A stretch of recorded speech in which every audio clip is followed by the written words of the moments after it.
confinamento necessário para conter a pandemia do novo coronavírus teve uma série de efeitos colaterais, entre eles os conflitos nos condomínios. Dados da ABIC, Associação das Administradoras de Bens Imóveis e Condomínios, mostram um aumento de 300% nas reclamações. Os principais motivos são barulho em excesso, obras fora do horário permitido e circulação de pessoas sem máscara de proteção nas áreas comuns dos prédios. O número de ações judiciais também deu um salto nos meses de agosto e setembro, impulsionado em grande parte pelo crescimento da inadimplência. Vamos saber mais sobre esse tema. Eu converso hoje com Rita Nascimento, especialista em direito imobiliário, e com Leandro Souza, advogado e diretor de uma administradora de condomínios. Obrigada pela presença, bem-vindos ao Alerj Debate. Leandro, eu queria começar falando sobre essas reclamações, né? Do que os condomínios estão reclamando mais, quais são as principais reclamações e como que os síndicos devem atuar para tentar mediar aí essas confusões nos condomínios. Olá, Fernanda, boa tarde, tudo bem? Agradeço aí pelo convite. Bem, realmente ocorreu por conta da pandemia, um aumento muito grande dos conflitos em condomínios. Geralmente por conta de barulho, obras, as pessoas têm ficado confinadas em casa, né? O nível de tolerância diminuiu muito. Então, aquele barulho que antes não incomodava, passou a incomodar, né? Choro de criança correndo dentro de casa, os animais, cachorro latindo, então gato miando, enfim, coisas simples do cotidiano, passou a ser um problema dentro de um condomínio. Até um sapato do lado de fora, um chinelo na porta de casa, passou a ser um problema. Mas os maiores conflitos hoje dentro de um condomínio é a questão do aglomeramento de pessoas, né? Então, as pessoas, por estarem em casa por muito tempo, por conta do confinamento, começaram a chamar seus familiares e amigos, ou seja, para se reunirem em suas casas achando que estão seguras. Esse é um dos grandes problemas. A utilização indevida das áreas comuns, né? Principalmente aqueles condomínios com grandes espaços, né? Condomínios clubes, com academias, área com piscinas. O barulho com obras, né? As pessoas, por estarem em casa com mais tempo, resolveram começar a fazer obras em casa. Então, vou consertar aqui a parede, que eu já estou há um ano para consertar, vou fazer uma obrinha na cozinha, ou seja, tudo aquilo que não deveriam fazer nesse período de pandemia, né? Até porque existe uma lei federal que é transitória, que está em vigor, né? E até por conta da questão da própria lei do Código de Direito Civil, que fala sobre o direito de vizinhança, né? Agora, cabe nesse momento o síndico tomar todas as medidas administrativas possíveis, né? Existiu uma grande dúvida no início se o síndico poderia proibir alguns espaços, poderia tomar algumas ações sem consultar a Assembleia, e a resposta é sim. O síndico é o representante legal do condomínio, de acordo com o Código Civil, ele é o responsável pela saúde e segurança dos moradores, e cabe a ele, nesse momento, sim, tomar as medidas cabíveis de prevenção.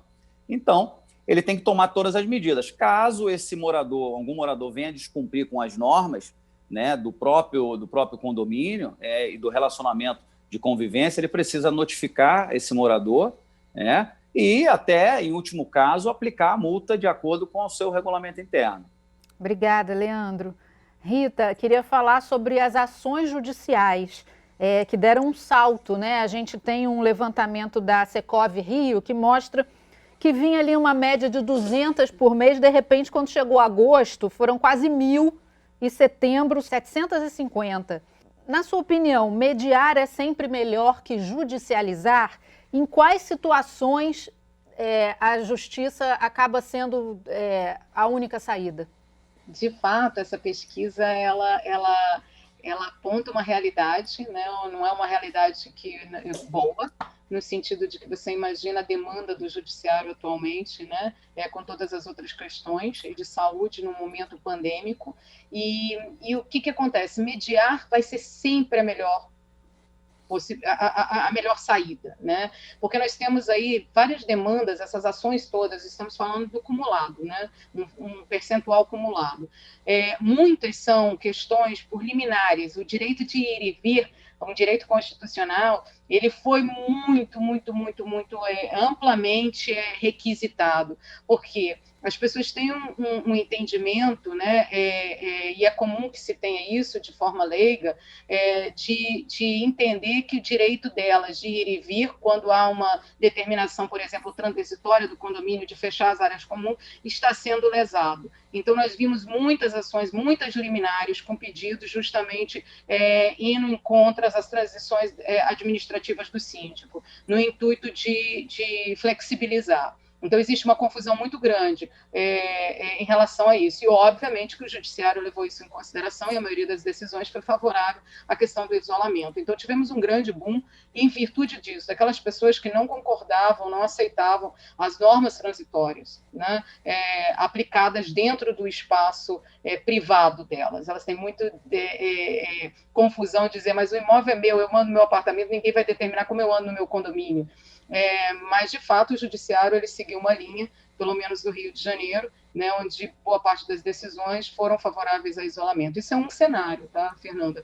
O outro é uma questão que não há como se fugir de inadimplência. Nós vivemos aí um período terrível, onde houve perda de potencial financeiro, a perda da possibilidade de pagar, e a cota condominial, no sentido de condomínio, né, ela foi uma das mais afetadas. E o condomínio, diferente da locação, fica muito difícil um acordo, porque o condomínio depende dessa renda, ele depende desse rateio para conseguir manter a sua limpeza, manter a sua estrutura. Então, nesses casos, claro que o acordo é sempre a melhor saída, mas muitas vezes o condomínio não sobrevive a uma situação de inadimplência muito alta. Então, não há o que se fazer a não ser buscar o judiciário. Entendi. Obrigada, Rita. Leandro, a ABAD, a Associação Brasileira das Administradoras de Imóveis, lançou um manual de boas práticas para orientar os síndicos e viabilizar uma convivência pacífica. O manual não trata dos temas relacionados à pandemia, mas ele acabou chegando nesse momento complicado de isolamento, né? Na sua opinião, esse manual trouxe boas sugestões para o dia a dia aí da vida dos condomínios? Sim, agregou muito, principalmente nesse momento de pandemia, até porque nós temos poucos artigos no próprio Código Civil que trata sobre o momento que nós estamos vivenciando hoje. As convenções também não tratam sobre esse tipo de assunto, esse fato extraordinário, e a ABAD contribuiu muito com essa cartilha. Até direcionando ao síndico e aos moradores a tomarem certas decisões, né, e como se manterem, né, ali dentro do condomínio de maneira adequada, sem causar nenhum tipo de conflito. Eu acho que agregou bastante a todos os condomínios esse manual. E ele está sendo requisitado, está sendo utilizado pelos condomínios e pelas administradoras? Tem sido tem ajudado nos conflitos do dia a dia? Então, eu utilizei bastante essas orientações na ABAD, por exemplo, para justificar a assembleia virtual, né? Porque a ABAD, nessa orientação, nesse manual, ela orienta que as assembleias ocorressem de maneira virtual, né? Que os síndicos dessem prioridade à assembleia virtual. Só que a gente não tem, na realidade, as assembleias, ela precisa ocorrer de maneira presencial. Todas as convenções condominiais, inclusive a lei fala da assembleia presencial. A nenhum momento trata de uma assembleia virtual. Essa lei federal, ela foi sancionada posterior a essa cartilha da ABAD. Então, a cartilha da ABAD foi bastante útil nesse momento, porque eu mesmo justificava. Quando o morador perguntava, Leandro, temos que convocar uma assembleia. Eu falei, olha, não há possibilidade de convocar uma assembleia. Mas vamos fazer uma assembleia virtual. Não, mas a assembleia virtual não tem valor jurídico, né? Aí eu vinha com com a cartilha da ABAD, que é acaba sendo uma orientação pelo peso da instituição, né? E que serviu até para a própria lei federal, né? Que utilizou também essa teoria da imprevisibilidade que eles utilizaram nessa cartilha. Vou querer falar um pouquinho mais sobre a Assembleia Virtual no segundo bloco. Agora, só para a gente completar aqui com a Rita. Rita, esse aumento dos problemas aí, ele se refletiu numa busca por profissionais especializados dessa área, como são vocês dois? Eu não tenho nenhum dado estatístico pela OAB, ainda nesse primeiro momento, se realmente da mobilização dessa área.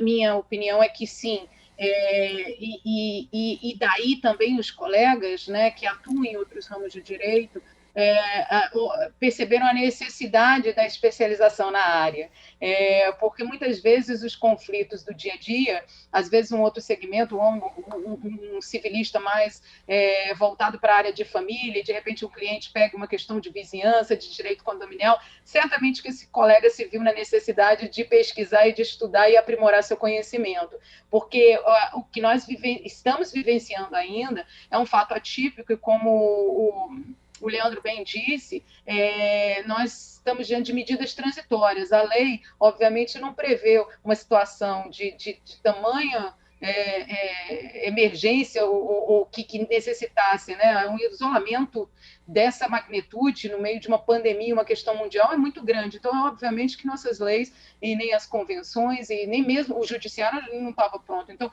as medidas transitórias e todos esses aspectos de se especializar, eles aumentaram muito. Então, assim, dados estatísticos eu não tenho, mas eu tenho sido bastante requisitada, inclusive por outros colegas de outras áreas. Que bom, Rita, que legal. Te agradeço, a gente vai fazer um intervalo rapidinho, a Alerj Debate volta já já, só um minuto.